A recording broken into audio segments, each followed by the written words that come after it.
I have been informed that I am late to start class. I don't know if anybody even notices. I was told by a couple people that I'm late to start class, so we got to get started, but if I'm late, that means Jeff Driggers is late. And Jeff Driggers can't be late, so I'm obviously not late. So you're never late. What are you talking about?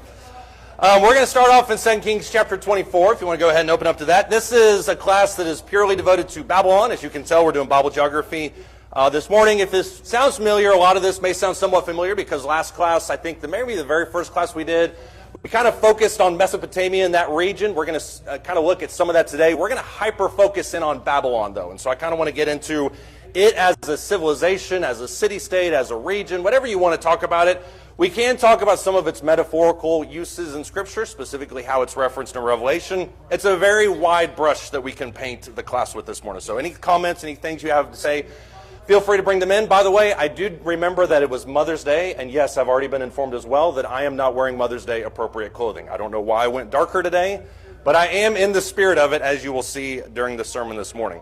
Before we get started, though, I'm going to ask Joe to lead us in a word of prayer. Our Heavenly Father, we're so thankful for this day, this first day of the week, for this opportunity that we have this morning to assemble together and study and worship in your name. Pray that you'll be with Brady as he's about to present this lesson and the sermon that follows. Be with the men who offer prayers this morning, the teachers and the song leaders. Be with them. Watch over and protect each of us in everything that we say and do. Help us to live our life by example, Father, and help us to especially strive to be accountable and be aware that the world is watching everything that we say and do. Be with us. Help us to forgive us for our sins as we repent of those shortcomings. And please be with those of our number who are sick or ill. Pray that your blessings will be upon them. Watch over and protect us. For these things we ask in Christ's holy name. Amen. Thank you. As I mentioned, we're going to be talking about Babylon this morning. This isn't an unfamiliar topic. I feel like a lot of us know quite a bit about Babylon, so I'll just kind of skip past the what do we know about Babylon.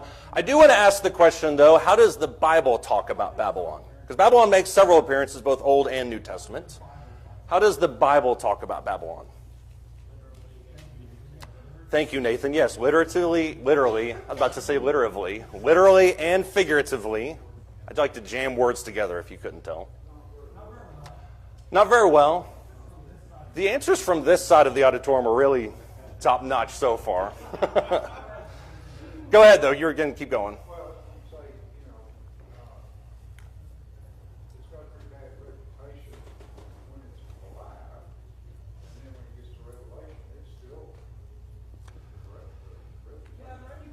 Yeah, the reputation's in tatters, and it's interesting you mentioned, I know you said Babylon when it was alive, and I know the way you meant that. Babylon kind of fades out throughout the last few centuries BC. It's still, I think, technically in existence during the time of Jesus. I think it's still even technically in existence in today's world, although it goes more commonly by the name of Iraq. I mean, Baghdad is not too far from where ancient Babylon was. So the region is still there. The history, the culture is still very much active. But you're right, certainly by the time that when it was kind of flourishing, that type of thing, it was seen as being an enemy. It didn't have a great reputation. How else does the Bible talk about Babylon? They talk about their kings. Yeah. That's what's fascinating me, too, is oftentimes when you look at these ancient civilizations, you'll talk about Pharaoh as being a title. You see titles of these enemy kings. You don't really see that with Babylon. You see the enemy kings themselves. Nebuchadnezzar is the most famous one. I would argue Nabopolassar, his father, was probably the one most responsible for that. But Nebuchadnezzar is a big deal, but then kind of fades. And that's what we'll talk about immediately after we get done with this section, kind of how quick Babylon rises and then immediately falls. And I think a lot of it goes to its dependence on their kings. Go ahead.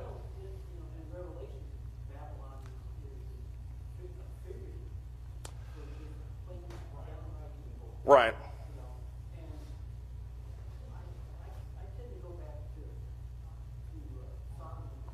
Mm-hmm.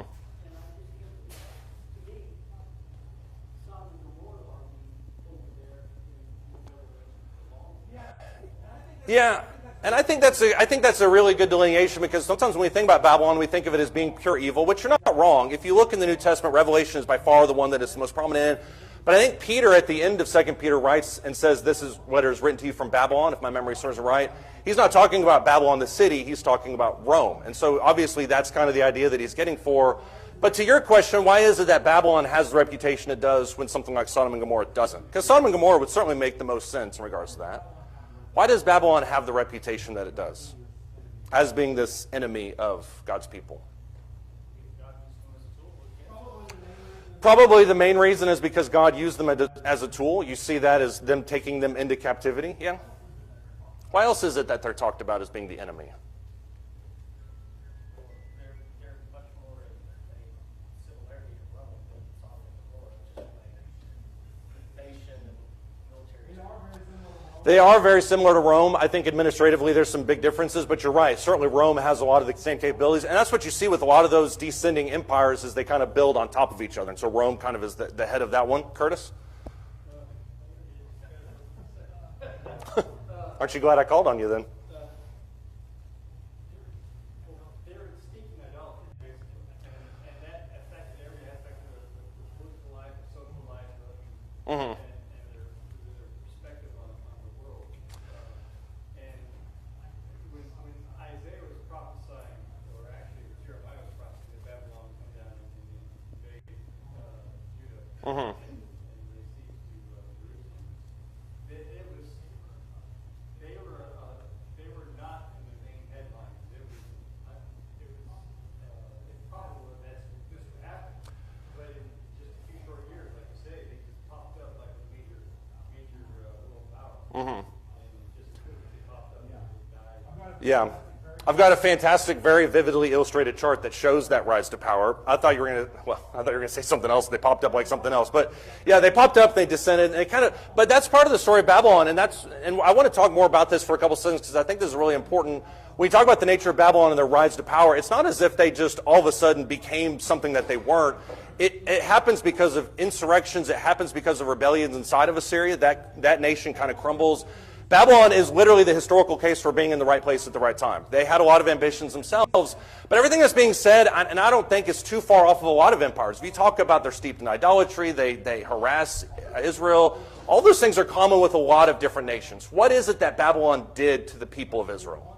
So I think there's one moment that they were responsible for that kind of uses them as a metaphor later. They destroyed the temple, exactly. So when you're talking about the nature of Babylon, you're talking about in the sense of a physical destruction of the temple, the Israelites, but you're also talking about a spiritual desecration of it. And that's what I think really is the main driving force in regards to this. Because when you look at what Nebuchadnezzar did, he didn't just destroy Jerusalem. What did he destroy?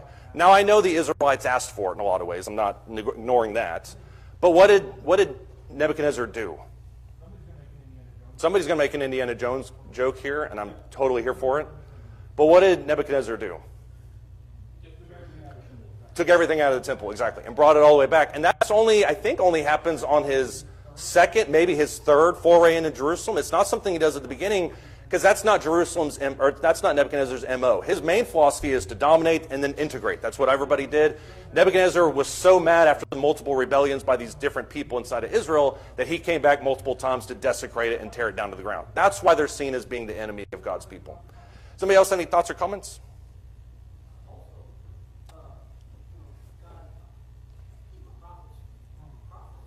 Mm-hmm.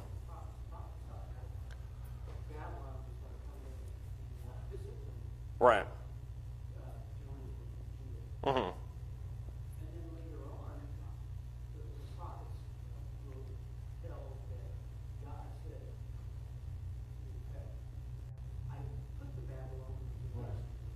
Right.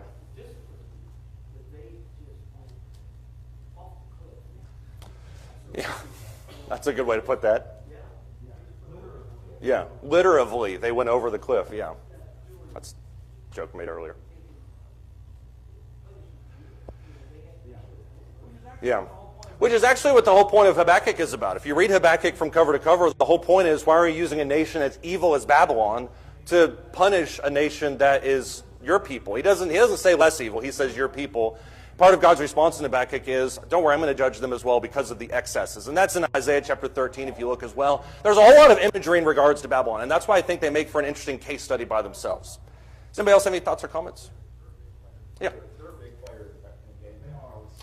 They are. And, I was thinking of the feet of the statue.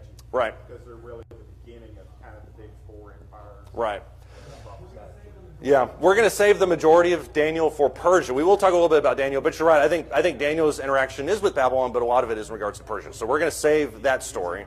Yeah, he will talk about him a little bit. This is the well-adjusted chart that I mentioned earlier. It's super high def. It's very intense. I like the graphics and stuff that I used. It took me a long time. If you think about Babylon's rise to power, it basically starts way back in Genesis chapter 10 and verse 10-11. They're mentioned very beginning. You have the Tower of Babel. Obviously, that transitions into the nation of Babylon. But there's one person that we mentioned last week that kind of was responsible for that. That was Nimrod. What is Nimrod's claim to fame? He was a mighty hunter before the Lord, so much so that it was used as a saying. You are like Nimrod, who was a mighty hunter before the Lord. So Babylon kind of begins, Genesis chapter 10-11. It's very much a city-state, like a lot of those places are. Babylon refuses to go away. It exists for roughly 1,500 years until you get to the time of Hezekiah, which is what Curtis mentioned. What is Hezekiah's introduction to Babylon? Or not his introduction, but what is his relationship like with Babylon? Shows off. Now I'm going to ask you a follow-up question, which is why does he show up? Show off, sorry. He shows up because he's alive. That's a big reason.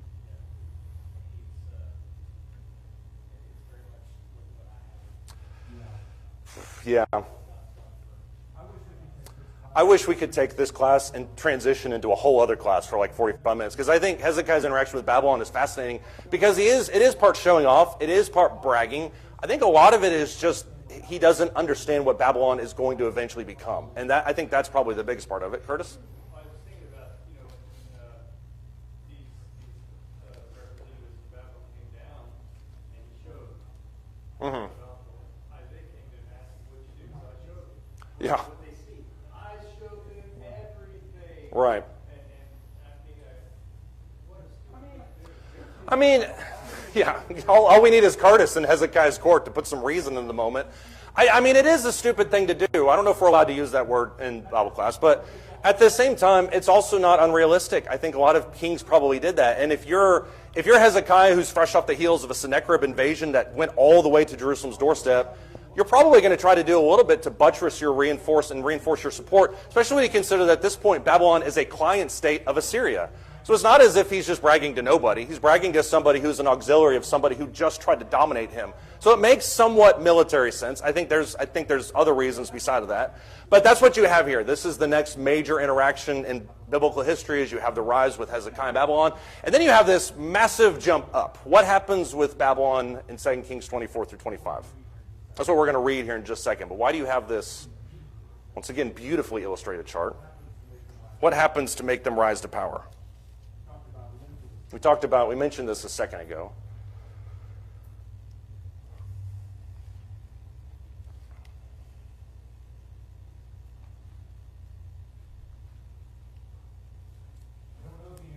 I don't know if the answer is in 2 Kings 24 and 25. I guess that was a little bit of a misleading there.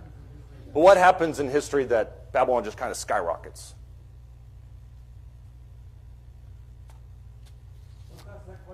Let's ask that question with another question. How is it that empires rise in general so quickly? Yeah, Ken? Was there a civil war between Syria and Babylon? So it split off, Syria went down. There was. It's not so much as a civil war as much as it's just a full-scale rebellion. There's a lot of things that happen from 630 to 606 that kind of transition from Assyria into Babylon. The most notable one, at least in terms of biblical history, is when you have Josiah that leads the fight out there in his chariot. He goes out against Assyria. He does that, in my opinion, kind of foolhardy. I think that's the teaching from Scripture as well. But there's a full-scale rebellion. Nabopolassar is the one that leads that. Nabopolassar ends up winning his victory in his rebellion against Assyria. Assyria crumbles from the inside or from the outside in. And then you have Nabopolassar that takes the kingdom of Babylon, inherits essentially all of Assyria, and now he's, within minutes, basically an overnight successor to the nation of Assyria. That's where Babylon comes from, and it comes very quickly in terms of human history. But then when you look at 2 Kings chapter 24, this is when we talked about earlier the complete desecration of the temple. Look in verse 10 of 2 Kings 24. It says, "At that time the servants of Nebuchadnezzar, king of Babylon, went up to Jerusalem. The city came under siege. Nebuchadnezzar, the king of Babylon, came to the city while his servants were besieging it. Jehoiachin, the king of Judah, went out to the king of Babylon And he and his mother and his servants and his captains and officials, and the king of Babylon took him captive in the 8th year of his reign. He carried out from there all the treasures of the house of the Lord, the treasures of the king's house. He cut in pieces all the vessels of the gold which Solomon king of Israel had made in the temple of the Lord, which is 400 years earlier that Solomon had made them. Then he led away into exile all Jerusalem and all the captains, all the mighty men of valor, 10,000 captives, all the craftsmen and the smiths. None remained except the poorest people of the land. So he led Jehoiachin away into exile to Babylon. Also the king's mother, the king's wives, his officials, the leading men of the land, he led them away into exile from Jerusalem to Babylon. All the men of valor, 7,000, and the craftsmen and the smiths, 1,000, all strong and fit for war. And these the king of Babylon brought into exile into Babylon. What does Nebuchadnezzar do to Israel? He dominates it, but what does he do? He takes away the workers, and I think that's what's interesting. He doesn't take away because the numbers are not overpowering. If you look at verse 14, all the captains, all the mighty men of valor, obviously that's going to have an impact. 10,000 captives, all the craftsmen and the smith. The people who made things are the ones that he takes away. The people that fight the wars, those are the ones he eliminates. What is left with, if you look in verse 14, the end of that verse 14, is the poorest people of the land. What has he done to Israel? Now this is where his intelligence really shines, albeit in a destructive way. Right. He's gutted them military and logistically, and he's completely eliminated any chance they have of rebuilding anything anytime soon. So much to the fact that when Nehemiah, the cupbearer, hears about it 100 years later, what is the state of Jerusalem? He goes and investigates all the gates, and what happens there? Yeah, Curtis? There were no defenses. All the doors, all these things have been burned down. Yep. All destroyed. There is no infrastructure. Right. There's no infrastructure. That's putting it mildly. But to your point, what you said, everything's burned and has stayed burned. Nobody has made any attempt in the last 70, 80 years to rebuild anything that's there. So you've essentially destroyed Israel's zeal for having any kind of a national identity. And that's really the crime that Nebuchadnezzar committed against Israel. There's lots of crimes, but that's probably the biggest one. Then you have this dramatic rise to fall. Daniel is taken away in this one. Daniel is amongst these exiles. He's probably the most notable person that's taken away into exile. But then Babylon falls, and then you have Ezra and Nehemiah. Babylon's reduced once again to being a client state of other people. Their rise to power, I think, is a kind of an image of what you see with Rome and what you see with God's enemies. They're raised up for a purpose, and then they're swept away just as quickly. Somebody have any thoughts or comments? The route that Daniel and the exiles would have taken goes up here. And we talked about this a few weeks ago when we talked about Mesopotamia. It goes up north, and then it cuts over towards Babylon. You have it going up and then down. You can see Babylon there. I'm sure everybody can read that in the brown it says the Median Empire. That's the Medes and the Persians. There's notes inside of Daniel, to Jeff's point, when Daniel talks about visitors coming from the north, enemies coming from the north to destroy Babylon. Medes and the Persians are in the north, so that's the reason why they're talked about like that. Babylon is talked about as being an enemy from the north. The reason is because they funnel up, and then they funnel right down towards Israel. So that's the route that the exiles would have taken. It's very much the Fertile Crescent. You have city after city after city that comes across there, so it makes for a very easy exilic route. Go ahead. Right. Yeah, the trade routes that existed, I mean, this was probably the most famous trade route that existed in that time span. So you can just go up and then over. You've got watering stations. You've got places that you can barter. It's a whole interesting kind of scene if you're living in that time period, for sure. Let me ask you a question. Why didn't they just go right or east for those of us? Levi, you were quick on that. Okay, water. They need water. That's true. It is a huge desert. If you were to go east out of Jerusalem, this is essentially what you would run into. Oh man, I thought that was a little bit too close. Okay, that one. If you were to run east out of Jerusalem, this is exactly what you would run into. I think this is the northern Arabian desert. If you're going to look at it from a map, this is essentially what it has. Most of this is the Middle East as we know about it. So when you look in the news and you see all these different things that are happening in the Middle East, more so 20 years ago than you really do now, this is essentially what they're fighting in. This area has always been under kind of some kind of control, always been kind of contested in some way. But the time span from Jerusalem all the way to Babylon, you're looking at probably 600 miles. How are you getting across that massive desert?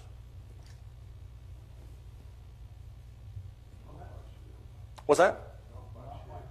Not by ship. That's right. Because we know there's no water.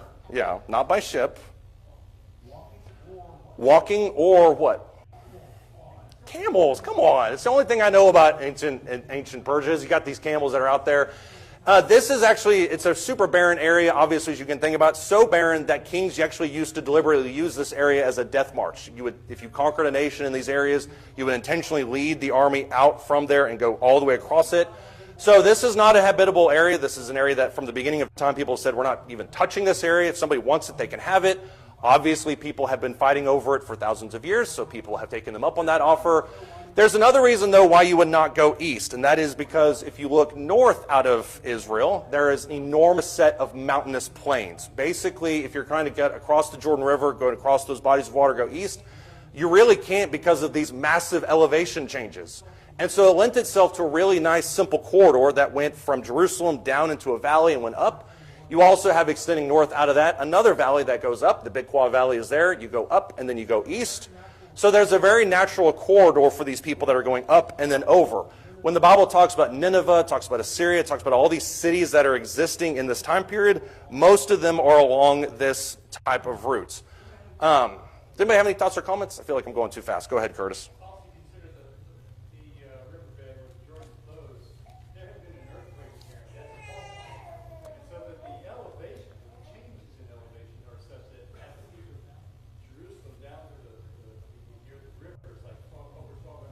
Mm-hmm. And so when Jesus was saying they were coming up from Jerusalem, they were literally going up.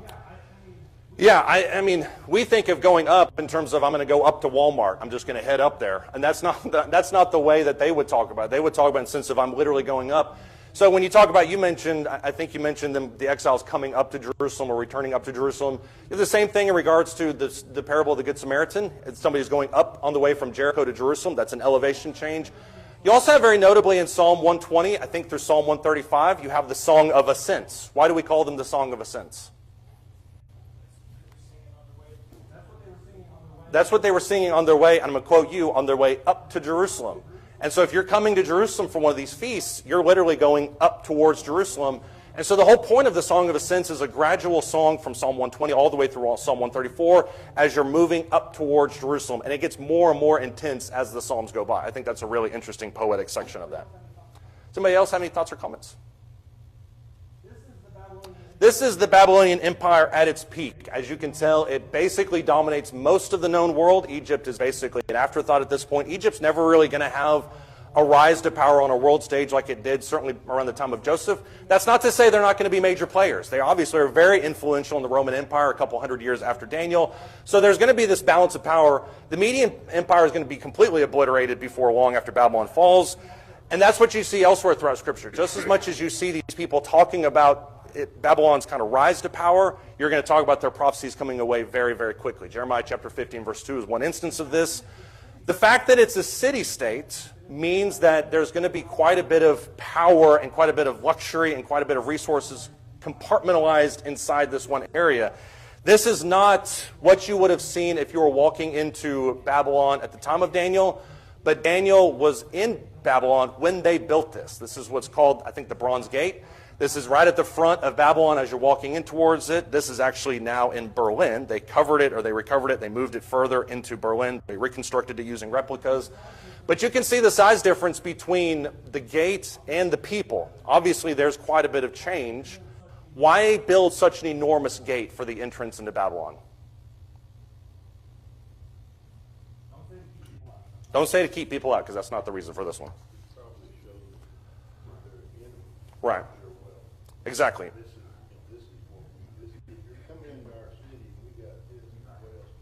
Exactly. Babylon is so unique in so many different ways, and I love talking about this because when you think about the Babylonian Empire, we put this map back up here, you think about the Babylonian Empire, you think, well, they've got people here, they've got people here, they have kind of all these different cities. Even if you think of the United States, you've got cities like New York City, Los Angeles, you've got Las Vegas, you've got Miami, you've got these major cities that operate independently and yet cooperatively of each other. You don't see that with Babylon. You have Nineveh, you have these other areas that are around there, but Babylon as a city is the power. And what's most remarkable is their ability to maintain that power over the series of at least 100 or so years. And to your point, when you walk into Babylon, you're thinking to yourself, this is a city that commands quite a bit of attention. They can obviously delegate quite a bit of things, and that's part of their strong suit is their ability to administrate things. But the entrance into Babylon, this is a short video that shows this. The entrance into Babylon itself is just enormous. You're walking through long corridors that are dedicated to the commerce of the time. You see these traders that are around outside of these gates. You can see the army that's walking around. You can see just the vast scale of the city. I did not come up with this, in case you're thinking that I'm a digital graphics artist in my spare time. But you can see just layer after layer. And that's what's fascinating about Babylon, is it's built like a large temple. Babylon has multiple layers, just like the Jewish temple does, where you're in the gate of the priest or the court of the Gentiles. Then you move into the court of the priest. Then you move into the holy place. Then you move into the Holy of Holies. The closer you get towards the center, the closer you get to God. That's the same way that Babylon constructed their city. I don't think they were piggybacking off of each other. But that's the persona that they wanted you to develop. The closer you got towards the center of the city, the more you were familiar with the culture and the gods that existed inside that area. This is the Hanging Gardens of Babylon. I'll keep the opinions about whether or not that was real to yourself for right now. This is not the time and the place to debate that. 7 Wonders of the Ancient World. That's obviously a massive technological marvel that has existed for centuries. When you're looking at this, just notice the sheer size of it.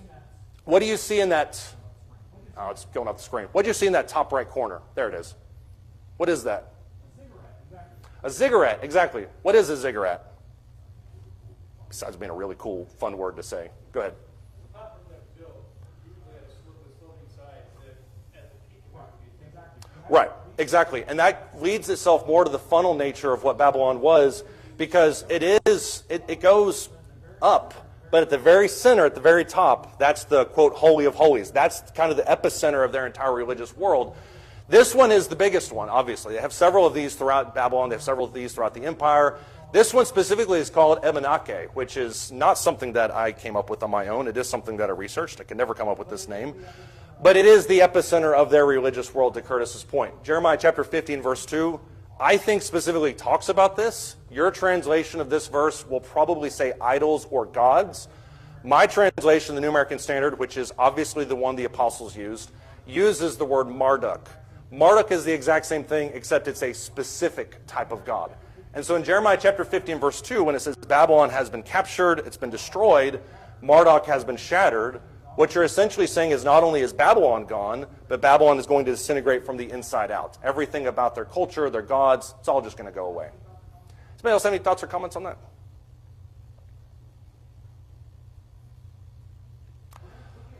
Okay, look at Isaiah chapter 13. I'm surprised we got this deep into a class on Babylon and haven't touched Isaiah 13. Isaiah chapter 13, starting in verse 17. Probably the most specific reference to the destruction of Babylon. And we have to talk about this because other people will talk about it if we don't.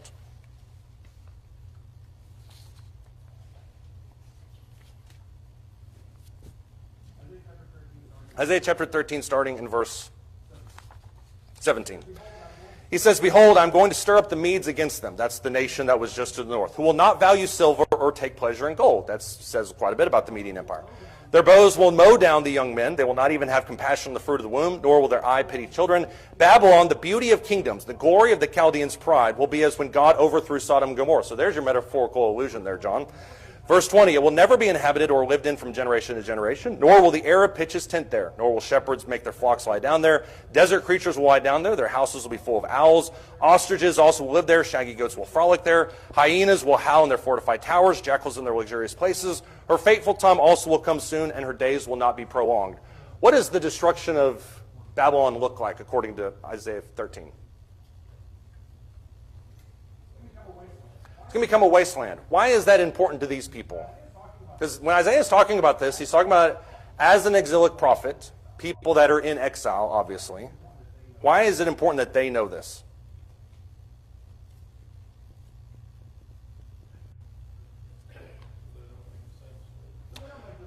So they don't make the same mistake, yeah. Keep going on that, though, because I want to...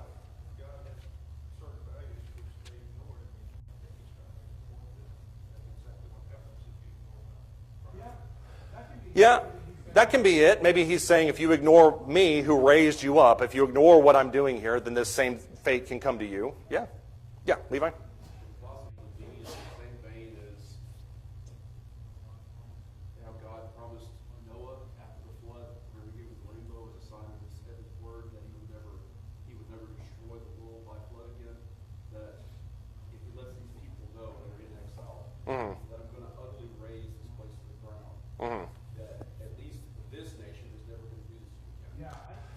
Yeah, I think I see that. I hadn't actually made that connection with Noah and the flood, but I can totally see that because I think you do have that idea of this is comfort and this is pleasure that I'm giving you, because it's so easy to think, well, if God did this once, he would do it again.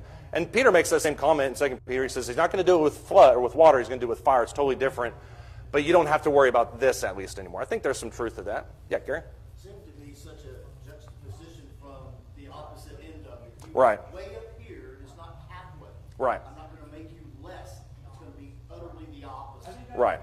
I think that's the biggest thing. I've got something else to say on that too, but you're exactly right. When you look at that video that we just showed, just the absolute opulence. And for a city to have that amount of size in that time period denotes its resources at a heck. You can't sustain a population of 2 and 3 million people unless you have that kind of resources. But you're right, it's the polar opposite of that. And so to talk about in the sense of desert creatures, houses filled with owls, ostriches lying there, shaggy goats, not just goats, but shaggy goats are going to frolic there. That shows that there's a desecration that's not normal. You don't see this type of destruction with empires. You never see it. I mean, name one civilization that goes from this type of glory to this type of desecration in the span of a generation. You just don't have it. The only explanation is by the hand of God. Why else is this type of thing important to these people?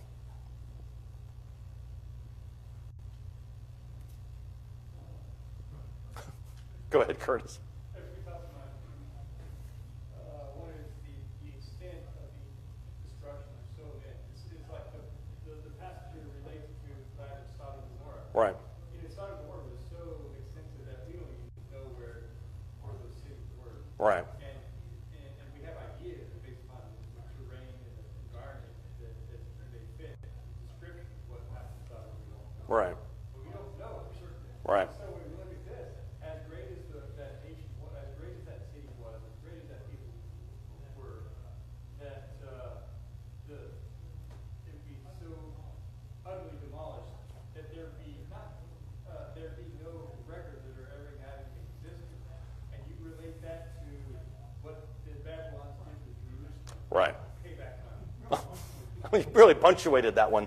Yeah, I was with you, and I think when you look at the once again the opulence transition to that, the idea of Sodom and Gomorrah is a great comparison because there is no evidence of Sodom and Gomorrah, at least that we can plant our flag in and say this is absolutely it. The things that we know that look like Sodom and Gomorrah are not pretty. I mean, so the destruction is pretty thorough.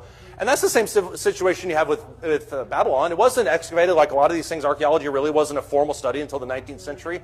So a lot of these areas weren't really studied in depth like Babylon until that time period. And they found it under 30 layers of dirt. And so they're looking at this and they're thinking, well, this isn't that big of a deal. And even until maybe 5 or 10 years ago, most of the areas around Babylon, ancient Babylon, they weren't even UNESCO heritage sites until 5 or 10 years ago. People used them in the Iraq war as a supply depot for us to attack the Iraqis. So this isn't something that people just look at and adore thousands of years later. It rises, it falls, and it's forgotten. And I think that's a great corollary. The other thing that you mentioned, though, which I think is really important, is the comparison with Jerusalem. When you look at the prophecies concerning Babylon here in Isaiah chapter 13, 17 through 22, and what God says happened to Jerusalem, it's almost a one-to-one comparison. Goats frolicking in your streets, owls in your houses. That's the same type of desecration that God promised Jerusalem if they were disobedient to him. So I think that's one of the reasons why he's talking about in this sense is it's annihilation on a scale that you're familiar with. And that same thing is going to happen to these people. Gary? These things are lessons for us as we can see when we look into the New Testament, God's demonstration of his total victory Right. or his total destruction. Right. And all through the Old Testament, we saw him doing things in a way that there was no other possible explanation. Right. This downfall couldn't have been just kind of self-imposed. It wouldn't have happened that quick. Right. The waters of the Red Sea couldn't have parted any other way. Right. He was trying to show that there was no other way to explain this other than his hand. Right. Yeah, and I agree with that. And as a brief segue, and I may say this and cause more questions than we have time for right now, but what you're talking about there is a large reason why I don't look at everything in Revelation as just regarding Rome. It's because the things that are talking about Revelation are largely spiritual, and what happened to Rome doesn't seem to fit with what he talks about, unless you're talking about the empire of Satan, Satan's throne and his kingdom, all those different types of things. That's the reason I spiritualize much of Revelation. But the desecration, as you mentioned, can only be done by the hand of God, and that's what Babylon's looking at here. Does anybody else have any thoughts or comments? Jeff brought up Daniel a few minutes ago, so we've got to go there. Let's go to Daniel chapter 2. We were going to go there anyways. He just sits so close to me. It's so easy to just call him out on things. Daniel chapter 2, starting in verse 1. This is the dream that Jeff mentioned a second ago. Daniel chapter 2, starting in verse 1. He says, in the second year of the reign of Nebuchadnezzar, Nebuchadnezzar had dreams, his spirit was troubled, and his sleep left him. The king gave orders to call in the magicians, the conjurers, the sorcerers, the Chaldeans, to tell the king his dreams, so they came in and stood before the king. The king said to them, I had a dream, and my spirit is anxious to understand the dream. Don't you wish you had somebody on call you could do that with? What happens in Daniel chapter 2? This is one of the earliest Bible stories probably most of us have heard. What happens in Daniel chapter 2?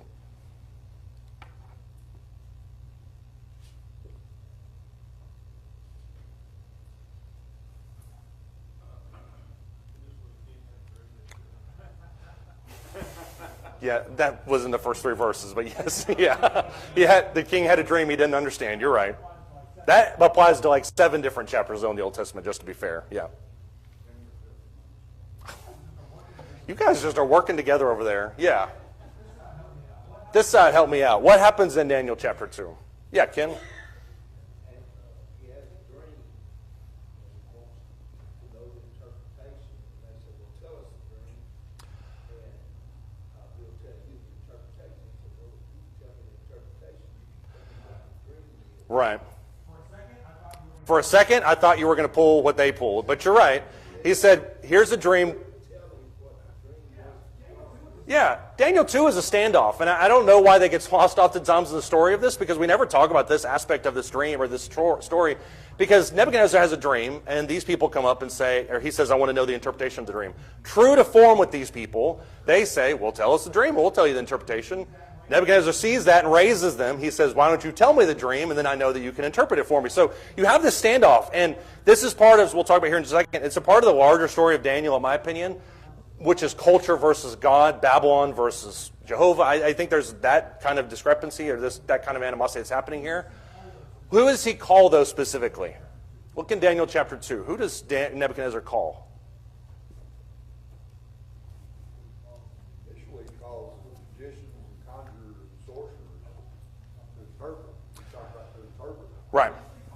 He initially calls 4 groups of men or 4 groups of people inside his own kingdom come. Daniel would come later. Daniel only comes around because he's a lower level employee of the sorcerers or whatever class you want to put him in. He hears that he's about to be annihilated, and he says, well, none of these guys know what they're talking about. Let me go interpret it. I can tell them the dream and then interpret it. So he saves everyone's bacon in this chapter, which is another part of this that I think goes overlooked. But Daniel chapter 2 and verse 2, there's 4 specific groups that are called out: the magicians, the sorcerers, the conjurers, and the Chaldeans. What's the difference between these 4 groups of people? There's a lot of commonalities between them. What's the difference between these people?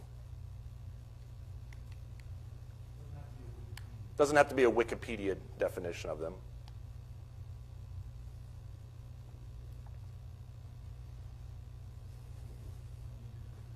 How many years they've been involved? That's the best answer I've heard. And I could see you squirming in your seat, and I knew you wanted to say it. And I'm so glad you said that.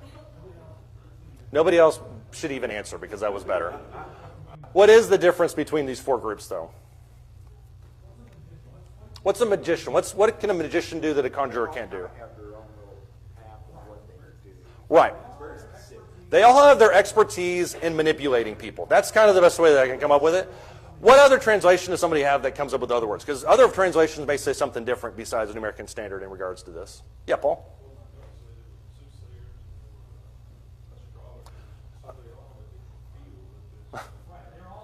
Right, they're all skilled in, once again, in manipulating and extorting people in their own various specific ways. By the way, I love magic. I'll assume it's magic and not some kind of sorcery from the divine. But yeah, I think when you look at these different people, they all have their own narrow ways. But what you talked about there is astrologers, and I think sorcerers is what we would call astrologers. New American Standard use sorcerers instead of astrologers. They all are skilled in different ways of manipulating matter. That's kind of the thing that binds all 4 of them. Magicians, conjurers, and sorcerers all have their own areas of expertise. But what are the Chaldeans? They're just kind of jammed in there, which this is, I think, the group that Daniel is a part of. What are the Chaldeans? Go ahead. They're the wise men. Yeah, that's a good way to put that. The Chaldeans are oftentimes thought to be the people that came from the east when they saw the star of Jesus. Did I get that direction right? You know what I'm talking about. I'm teaching a geography class, and I can't even tell what east is. Go ahead. I think they were supposed to be, they had the scientists, they dealt with knowledge, Yeah, I hesitate to call them scientists because I think that's an insult to the sciences, but from what we see of the Magi that came from, right. they knew the stars. They were not astrologers. Right. And maybe it's unfair to lump them all in the same thing, because somebody who's, an Etruscan soothsayer in the Roman Empire is a little bit different than Galileo. I mean, I think there's a difference between somebody who can see the stars and who can think. So there is a difference in regards to those people. I think a lot of them sometimes are propaganda artists. That's the way that I think of them.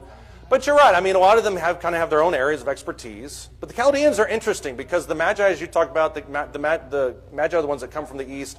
The Chaldeans are talked about elsewhere in the Minor Prophets as being almost compatible with the Babylonians. If you look, for instance, at some of the Minor Prophets, I think Nahum is one of them that talks about it. It mentions Babylonians and Chaldeans almost as if they're the same people. So why is it that the Chaldeans are lumped in with this group of 4 different types of magicians?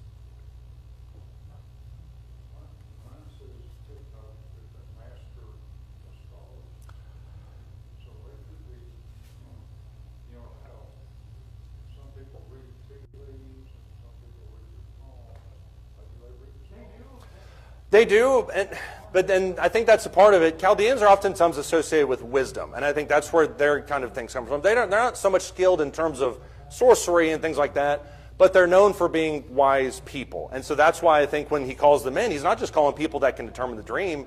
He's asking people that have expertise in this area. Maybe you can interpret this for me. It's notable, by the way, that in Acts chapter 7 and verse 4, Abraham is listed as coming from the land of the Chaldeans. So this type of persona of wisdom is a really huge deal in regards to Babylon.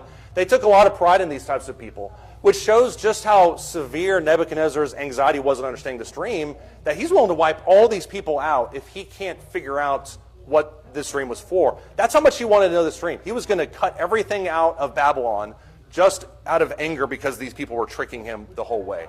Which that, in my opinion, underlines the whole nature of this entire discussion. We talked about this a minute ago, but if you look at the tension that's existing inside of Daniel, there's a lot of animosity between things of the world and things of God. And that goes back to the beginning question. Why is Babylon seen as being an enemy of God? Well, in some ways, because the Bible pits Babylon as being an enemy of God. Just think about what happens in this first section. Look in Daniel chapter 1, starting in verse 3.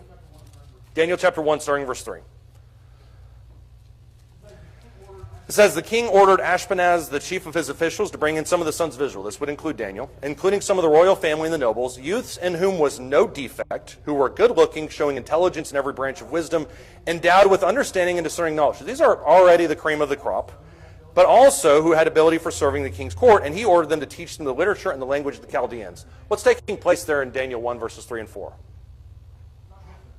It's not just a classroom instruction. Indoctrination, that's exactly what it is. We're going to take you, and Nebuchadnezzar was known for oftentimes mixing cultures. He had no problem bringing in these people, having them kind of cohabitate together. Indoctrination is a completely separate matter. If you're going to serve in the king's court, you've got to be essentially brainwashed of your culture. There's a comparison here to the Hitler Youth. You've got to be brainwashed of your culture, and you've got to now be a part of our group. Daniel was a part of this. So educated in Chaldean literature and language, you're familiar with the words and the culture, the history, that type of thing. Look in Daniel chapter 2, starting in verse 7. This is back to where we were just a second ago. Daniel chapter 2, starting in verse 7. It says, now these Chaldeans, who are a part of this group, they answered a second time and said to him, this is once again that standoff, let the king tell the dream to his servants. We will declare the interpretation. The king replied, I know for certain that you are bargaining for time, inasmuch that the command from me is firm, that if you do not make the dream known to me, there is only one decree for you. For you have agreed together to speak lying and corrupt words before me until the situation is changed. Therefore tell me the dream, that I may know that you can declare to me its interpretation. The Chaldeans answered the king and said, there is not a man on earth who declare the matter for the king, inasmuch as no great king or ruler has ever asked anything like this of any magician, conjurer, or Chaldean. Moreover, the thing which the king demands is difficult. That's an understatement. And there is no one else who declare to the king except God's, whose dwelling place is not with mortal flesh. it's noteworthy that Daniel parrots almost these exact same things back to Nebuchadnezzar. Man can't do this. God can. Verse 12, because of this, the king became indignant, became very furious, gave orders to destroy all the wise men of Babylon. So the decree then went forth that the wise men should be slain. They looked for Daniel and his friends to kill them. What happens now in Daniel 2, 7 through 13? These are the best of the best. Go ahead. They say that there's no way anybody can do this for you. It's impossible. Nebuchadnezzar didn't like the answer, so he's so furious.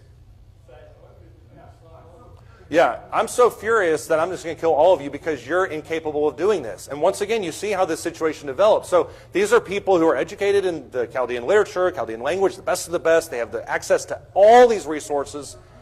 And yet they're unsuccessful in doing the simplest, quote-unquote, task that the king has hired them for. And who comes to the rescue?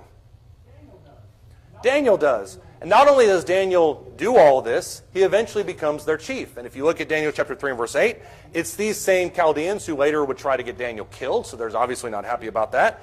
If you look in chapter 2 and verse 47, and verse 46 rather, it says, King Nebuchadnezzar fell on his face and did homage to Daniel, gave orders to present to him an offering and a fragrant incense.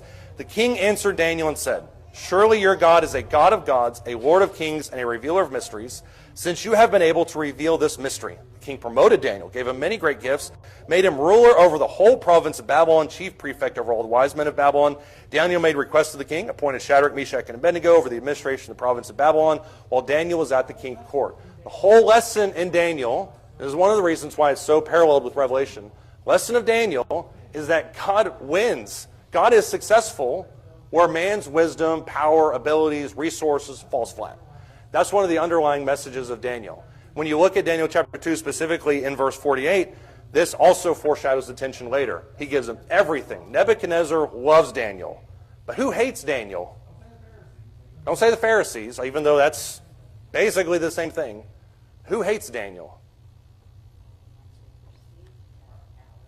Right. The people who everybody in their kingdom thought had the power, but don't.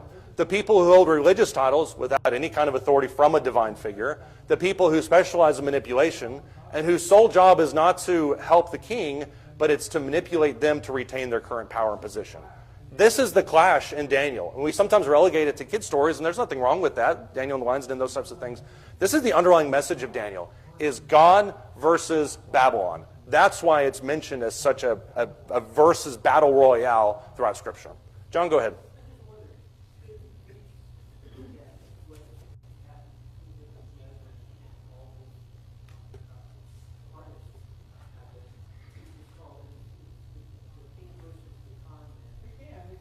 It can, except, you wonder, Nebuchadnezzar is not, he's not a metaphysical guy. Nebuchadnezzar, for all intents and purposes, is a military genius. That's his expertise. The only reason he cares about these types of guys is because he needs them to win popular support. It's the exact same way the Greeks used, I can't remember exactly what their people were, but used them to help them go out and forward and justify their battles. What's that? The oracles. That's exactly what I was thinking of, yeah. He doesn't care about these guys. But the fact that they're blatantly manipulating him while retaining power, that's infuriating.